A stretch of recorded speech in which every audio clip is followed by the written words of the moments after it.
Science and technology part 2 lesson number 4 environmental management यानी कि पर्यावरणीय व्यवस्थापन।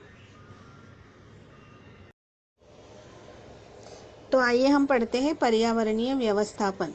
आज हम इसके जो दो मुद्दे लेने वाले हैं वो है परिसंस्था और पर्यावरण तथा परिसंस्था में संबंध।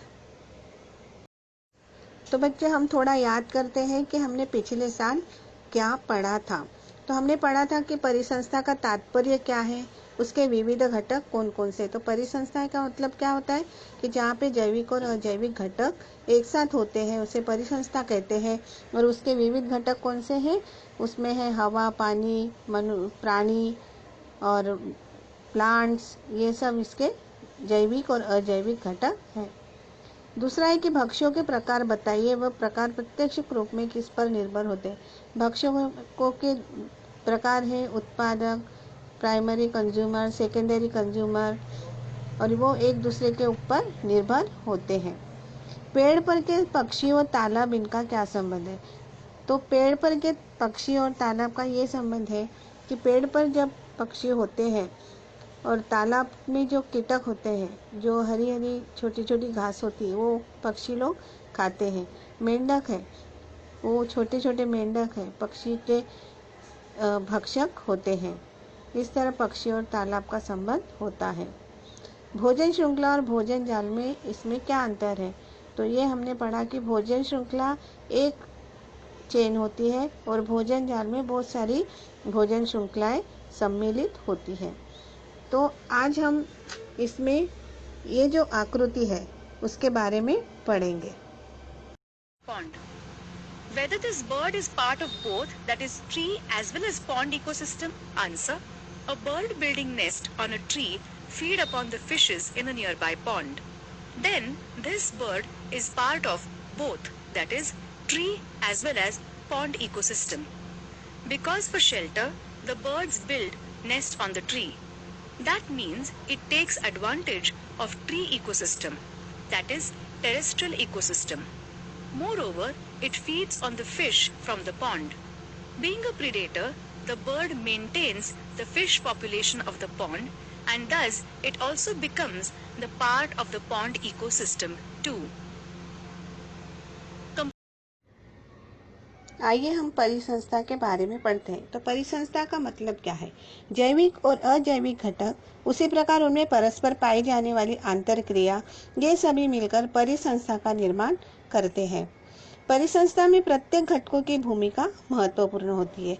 जैसे कि भोजन निर्माण करने वाली वनस्पतियाँ, जैसे कि उन्हें खाने वाले हिरण, भेड़, बकरियाँ, वैसे कि शाकाहारी प्राणियों की संख्या में अनुपात से ज़्यादा वृद्धि न होने देने वाले बाघ, सिंह, हिंस्र खतरनाक प्राणी भी उतने ही महत्वपूर्ण होते हैं। तो बच्चों यहाँ पे हमने प्रकृति में पाए जाने वाली इल्लियाँ, अस्वच्छ स्थानों पर पाए जाने वाले सूक्ष्मजीव, दीमक, गोबर के कीड़े, क्या इनका भी वास्तव में उपयोग है। हाँ बच्चों, ये जो होते हैं ये जमीन को डिकम्पोज होते हैं ये, और जमीन में मिलकर ये अच्छी खाद बनाते हैं, जमीन को अच्छा बनाते हैं। तो अर्थात अपने आसपास पाए जाने वाले इन घटकों के कारण ही अपना अस्तित्व बना हुआ है, और इन सभी घटकों की उचित देखभाल हमें करनी चाहिए। परिसंस्था का तात्पर्य क्या है और उसके विविध घटक कौन कौन से हैं। तो परिसंस्था में जैविक अजैविक घटकों का समावेश होता है। परिसंस्था में परस्पर पाई जाने वाली अंतरक्रिया से सभी मिलकर परिसंस्था बनती है। इसमें अजैविक घटक है सनलाइट, टेम्परेचर, ह्यूमिडिटी। इसमें जैविक घटक में bacteria, fungi, plants and animal पाए जाते हैं। यहाँ पे भोजन जाल हमें दिखाई दे रहा है। इसमें पौधा है, टिड्डा है, पक्षी है, नाग है और चील है। तो प्राइमरी कंज्यूमर टिड्डा है, सेकेंडरी कंज्यूमर पक्षी है, टर्शरी अपेक्स है नाग, और डिकम्पोजर्स है चील। इन सारे लोगों इससे मिलकर परिसंस्था बनता है। यहाँ पे पूछा गया है कि पक्षी और तालाब का क्या संबंध है। तो इस आकृति पेड़ पर पक्षी व तालाब, इनका ये संबंध है कि पेड़ पर रहने वाला पक्षी, तालाब में रहने वाले कीटक, मेंढक, ये सभी को खाता है। मछलियों में अपना भोजन देखता है। मछलियाँ खाता है, मेंढक खाता है, वहाँ के छोटे छोटे जीव जंतु को खाता है। इस तरह फूड चेन और फूड वेब में क्या अंतर है? फूड चेन जो होती है एक श्रृंखला से बनती है और फूड वेब जो होते हैं वो भोजन जाल होता है। उसमें बहुत सारे प्राणियों की फूड चेन हमें दिखाई देती है। जैसे कि एक ही प्राणी 2-3 लोगों को खाता है। जैसे कि प्राणी जिराफ, यहाँ पे हमें दिखाई दे रहा है कि पेड़ को जिराफ खा रहा है, फिर जिराफ को लॉयन खा रहा है, लॉयन है। फिर इसी तरह से primary consumer, secondary consumer, apex consumer, tertiary consumer और डिकम्पोजर्स हमको दिखाई देते हैं। Food web. If this food chain has to be converted into a food web, there should be interactions between the different components. Any living organism can be prey to different predators. Moreover, a predator can also be a prey for other. Frog eats different insects. The same frog can be either eaten by snake or by hawk. आइए हम प्रवाह तालिका को पूर्ण करते हैं। इस तालिका में हम देख रहे हैं कि पहली परिसंस्था है। परिसंस्था में जैविक और अजैविक घटक दिए गए हैं। अजैविक घटक में हमें फिजिकल फैक्टर और केमिकल फैक्टर यानी कि भौतिक घटक और रासायनिक घटक हमें दिखाई दे रहे हैं। उसके बाद फिजिकल घटक में यानी कि भौतिक घटक में पानी, हवा, water vapour, minerals, soil, Surya Prakash, ये घटक पाए जाते हैं। उसी तरह रासायनिक फैक्टर में यानी कि रासायनिक घटक में न्यूट्रिएंट्स, मिनरल्स पाए जाते हैं। अभी न्यूट्रिएंट मिनरल्स के 2 भाग हैं, एक इनऑर्गेनिक सब्सटेंस और दूसरा है ऑर्गेनिक कंपाउंड। इनऑर्गेनिक कंपाउंड में हमें hydrogen, oxygen, nitrogen, calcium, iron, sodium and potassium ये मिनरल्स मिलते हैं। तो ऑर्गेनिक कंपाउंड में हमें प्रोटीन्स, कार्बोहाइड्रेट्स एंड फैट्स मिलते हैं। आइए हम जैविक घटक के बारे में पढ़ते हैं। जैविक घटक के 2 प्रकार हैं, एक है ऑटोट्रॉफिक और दूसरा है हेटेरोट्रॉफिक। ऑटोट्रॉफिक यानी स्वयंपोषी, हेटेरोट्रॉफिक यानी परपोषी। ऑटोट्रॉफिक के प्रोड्यूसर्स होते हैं, प्रोड्यूसर्स में वनस्पति आती है। हेटेरोट्रॉफिक में 2 होते हैं, कंज्यूमर होता है और डिकम्पोजर्स होता है। कंज्यूमर में प्राणी वर्ग होता है, प्राणी में प्राइमरी कंज्यूमर होता है, सेकेंडरी कंज्यूमर होता है और टर्शरी कंज्यूमर होता है। और डिकम्पोजर्स करने वाले जो जीव होते हैं वो बैक्टीरिया, फंगाई, इस तरह से परिसंस्था में ये विविध घटक पाए जाते हैं। बच्चों, ये धान की खेती है और ये धान की खेती में हमें कनखजूरा और मेंढक और सांप हमें इस खेती में दिखाई देते हैं।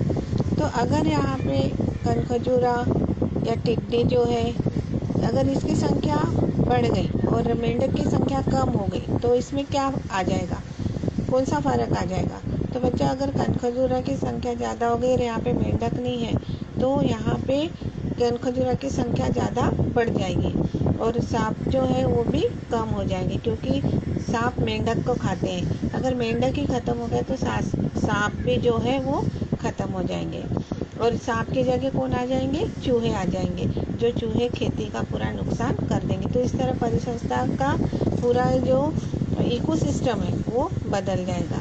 इसलिए परिसंस्था को संतुलित करने के लिए हर जीव को एक दूसरे पे डिपेंड रहने के लिए, एक दूसरे के खाने के लिए भोजन श्रृंखला बनाई गई है।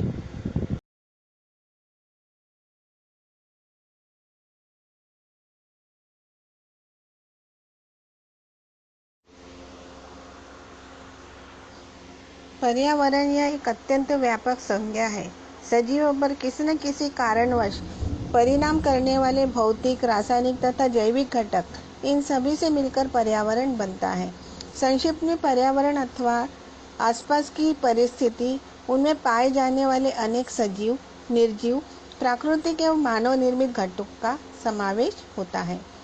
पर्यावरण के मुख्य रूप से दो प्रकार है, एक अर्थात प्राकृतिक तथा नैसर्गिक पर्यावरण तथा दूसरा प्रकार अर्थात मानव निर्मित पर्यावरण।